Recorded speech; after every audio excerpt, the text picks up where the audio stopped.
Let us survey the stylistics of the poem. We shall begin as usual with the title. I have already spoken about the title at some length, but here I would like to repeat that the present poem has an additive title. Lady Lazarus is an additive title. It is a title which adds to the semantic content generated by the body of the poem. The title is obviously a reference to the story of Lazarus of Bethany in the Bible. Lazarus of Bethany is brought back to life by Jesus 4 days after he dies and is buried. The present poem is about Lady Lazarus, not about Lazarus. It is about a female Lazarus who dies or almost dies as a result of a botched suicide attempt and is brought back to life with great difficulty. The title of the poem reveals the close familiarity of the poet with the Holy Bible and highlights the fact that Sylvia Plath was, for her age, an extremely well read woman, and also highlights the fact that Sylvia Plath displayed an willingness, omnivorous willingness to accept elements from numerous sources in order to generate poetry. And these elements include elements from the Bible, from Freud, from personal experience, and from European history. The poem is organized in 28 stanzas. Each stanza is a tercet. Each stanza consists of 3 lines. The lines are generally short, but occasionally the poet prefers a longer line. On the whole, the poem mostly consists of short, chopped lines. The poet makes use of enjambment and also end-stopped lines. Whether Lady Lazarus is a dramatic monologue or not is a moot question. The first condition necessary for a poem to become a dramatic monologue is the presence of a speaker who is not the poet. The question before us is whether we can identify the speaker in Lady Lazarus with Sylvia Plath. If we identify the speaker in Lady Lazarus completely with the poet, it is not a dramatic monologue.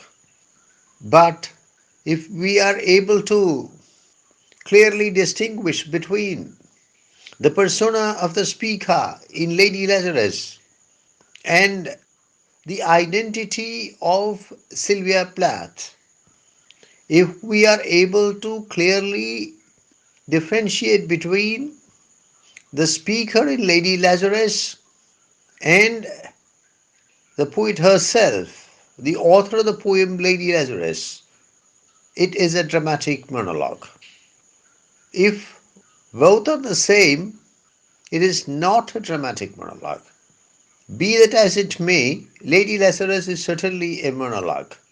And it is a monologue spoken by a very bitter and extremely depressed, a strongly disturbed, and a shockingly suicidal woman. The movement of the trajectory of the poem is rapid.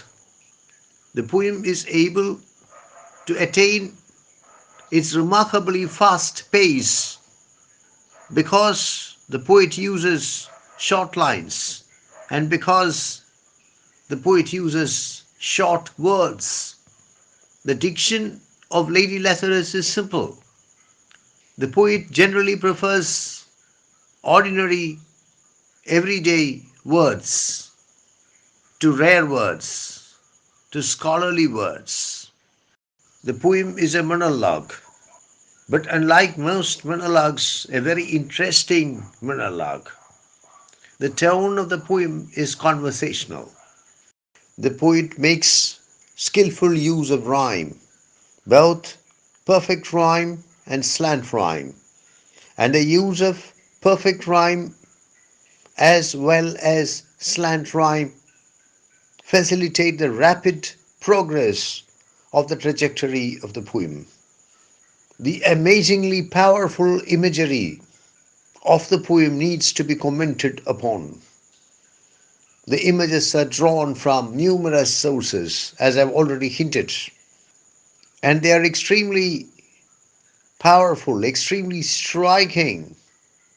These sources include the Bible, the story of Lazarus, European history, the Holocaust, mythology, the phoenix, which is alluded to at the closure of the poem, nightlife, striptease, hospital and psychiatry, her doctor, and of course, there are quite a few images linked with death in the poem. The poet makes lavish use of literary devices in Lady Lazarus, and this lavish use makes a significant contribution towards the success of the poem. Let us take a quick look at the important figures of speech used in the poem. Simile, and like the cat I've 9 times to die. Metaphor, my right foot a paperweight. Anaphora, so her doctor, so her enemy. Assonance, and there is a charge, a very large charge. Apostrophe, so her doctor. Irony, do not think I underestimate your great concern. Hyperbole, to annihilate each decade. There is a strong undercurrent of humor running through the poem, but the humor is mostly black humor.